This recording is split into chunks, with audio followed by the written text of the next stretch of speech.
Hello dear students, welcome to my channel The Till of Tutorials. I hope you are all fit and fine and practicing English grammar every single day because you will become more confident to speak English if you practice English grammar every day. And today I am here to discuss about an important story which has been included in the class 10 CBSE English syllabus, and the name of the story is A Letter to God, which was written by the famous Mexican writer G.L Fuentes, and I will discuss about the summary of the story to make the students understand the important facts demonstrated in the story. So let's start the class.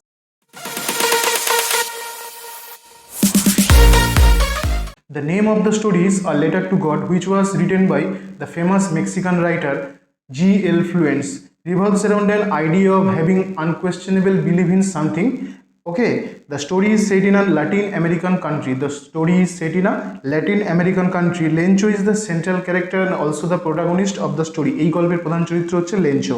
Okay, writes a letter to almighty or God, এবং সে ভগবানকে একটি চিঠি লেখে seeking help from the God after discovering his entire crop yield was completely destroyed by a devastating hailstorm. সে ভগবানকে একটি চিঠি লেখে তার কাছে সাহায্য চায় কিসের জন্য? যখন সে দেখলো যে তার পুরো ফলানো ফসলটি শিলাবৃষ্টির দ্বারা নষ্ট হয়ে গেছে, তখন সে ভগবানকে একটি চিঠি লেখে।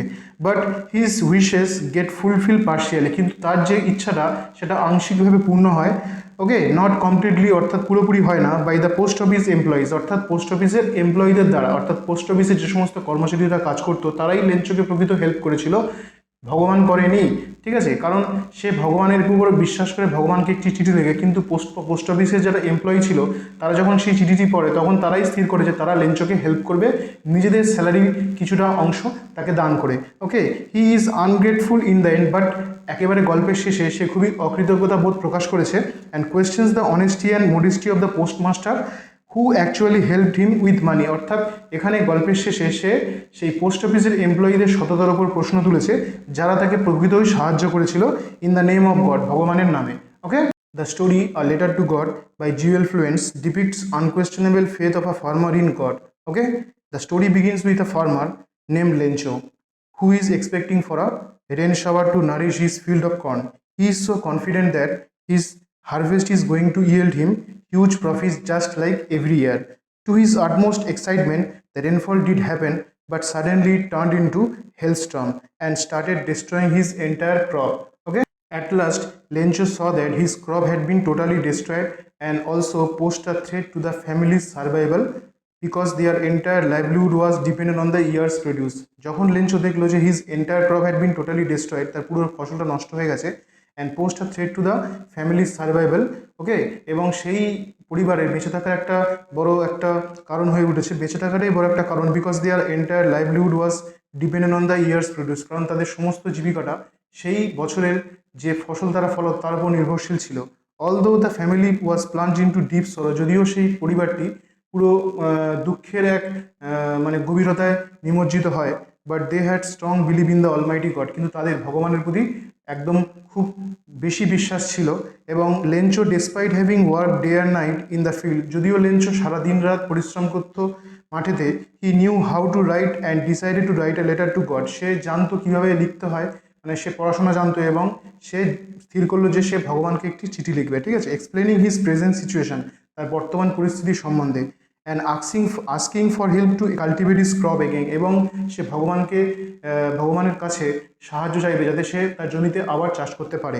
After writing this letter to God, এবং ভগবানকে এই চিঠিটি লেখার পর লেঞ্চো ওয়েন টু টাউন, সে শহরে গেল, to post his letter address to God, তার চিঠিটিকে পোস্ট করতে, এবং চিঠির ওপরে সে কী লিখলো?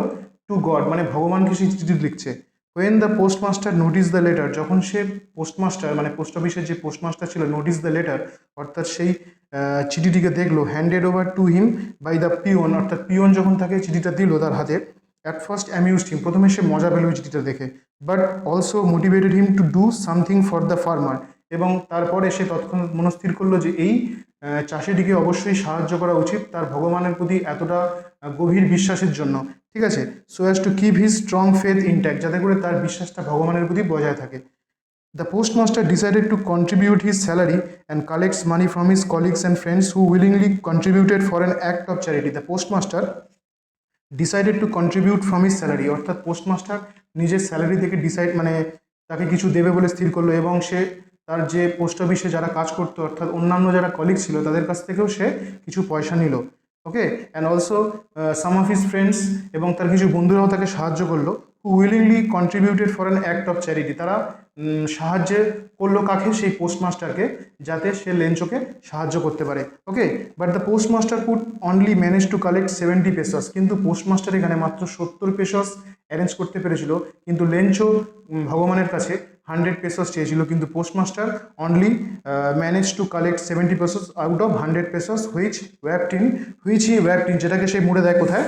Which he wrapped in an envelope, যেটাকে সে একটা এনভেলপের মধ্যে মুড়ে দেয়, to make it seem like a reply from the God, যাতে করে লেঞ্চো সেটা দেখে মনে করে যে ভগবান তার চিঠির উত্তর দিয়েছে। ঠিক আছে, হোয়েন রিসিভ দ্য লেটার, যখন লেঞ্চো হচ্ছে লেটারটা পেল, he is not at all shocked, কিন্তু লেঞ্চো দেখে অবাক হলো না, but instead he gets angry on finding that the amount is less than what he had expected. কিন্তু সে এটা দেখে রেগে গেল যখন সে দেখলো যে যেটা সে এক্সপেক্ট করেছিল ভগবানের কাছ থেকে তার থেকে অনেক কম টাকা তার কাছে এসছে।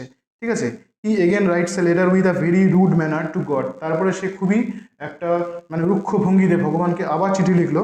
ঠিক আছে, with a very rude manner to God that he had immense believe in him, যাতে করে মানে মানে তার প্রতি তার গভীর বিশ্বাস ছিল, এই কারণেই সে খুব রুক্ষভাবে চিঠিটা লেখা শুরু করলো। ঠিক আছে, that he had immense believe in him and asked him not to send the money again through the post office.